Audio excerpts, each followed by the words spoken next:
Can Kosmos 482 survive the fall to Earth and the legacy of Soviet engineering?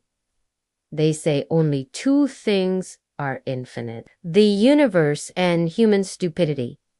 Sometimes they overlap. Take this, for example. What you're looking at is the largest man-made object to ever fall from space. It weighs 270 tons. It fell 120 kilometers to Earth. It was traveling at a speed of 175,000 kilometers per hour, and it survived. That's not just incredible, it's also unbelievable.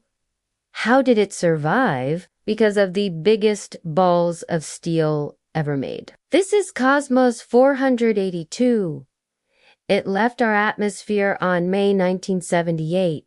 It was a Soviet nuclear-powered spy satellite. But while it was in space, it started malfunctioning. First, its power supply started failing. Then its temperature regulation system failed. And by June, it was clear that the satellite could not be repaired. So the Soviets brought it down. They wanted to deorbit it, but they lost control. Kosmos 482 fell into the atmosphere uncontrolled. It was supposed to burn up in the process, but it didn't. It survived the fiery re-entry and landed in Siberia. How does 1.5 tons of metal fall from space without burning up? Well, because it was built like an egg. Let me explain. The satellite had 3 parts: a bottom section with the propulsion system, a middle section with the nuclear reactor, and a command module on top. Now, all 3 sections were connected, but the middle and the command module were built to separate. In fact, that was the plan. The plan was to bring the bottom section down first. Then after a few days, bring the upper 2 sections down.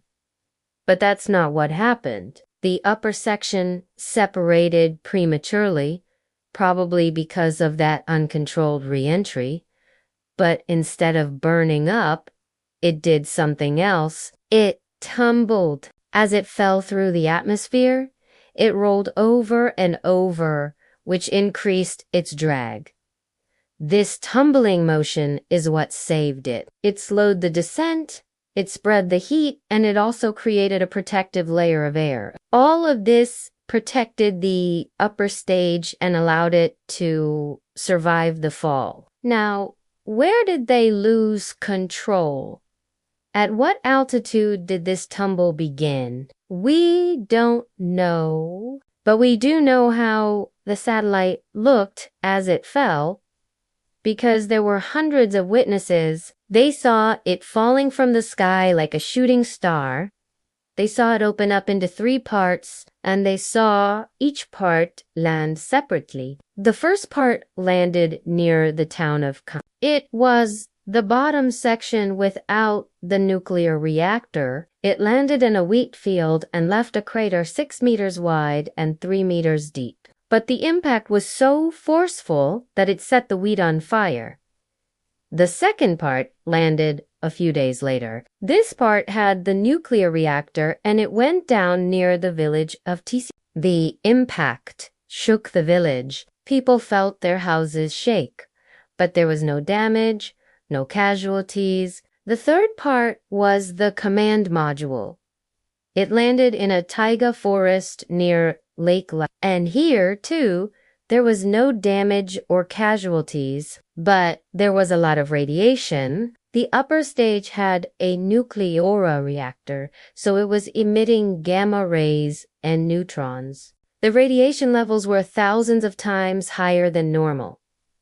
3 people were sent to check it out. They found the reactor in a forest clearing. It was emitting so much radiation that the trees around it had turned black. These parts were scattered over a large area, and cleaning them up was a huge task. More than 1,000 people were involved in the operation. They used cranes, excavators, and trucks. Each piece of debris was examined and then packed into special containers. Then it was transported to a special storage facility near the town of Gil. There's also a special repository for nuclear waste near the town of Sav, and that's where most of the stuff from Kosmos 482 ended up. What about the site of the crash? Well, the area around Taziva was the reactor was leaking, so the entire area was contaminated. Animals had to be put down.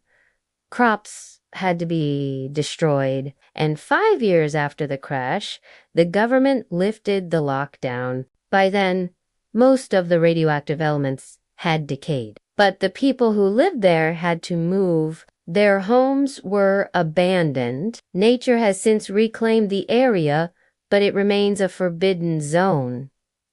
You cannot enter without special permission. Why am I telling you all of this? Because it's a reminder of Soviet engineering. It was the best and the worst at the same time. They built incredibly complex machines. They pushed the boundaries of science and technology, but they also cut corners. They took huge risks, and sometimes those risks backfired. But that's the story of progress, isn't it? Every setback is a lesson for the future. And maybe that's why Russia is launching a new spy satellite this week. It's called Kosmos 2552.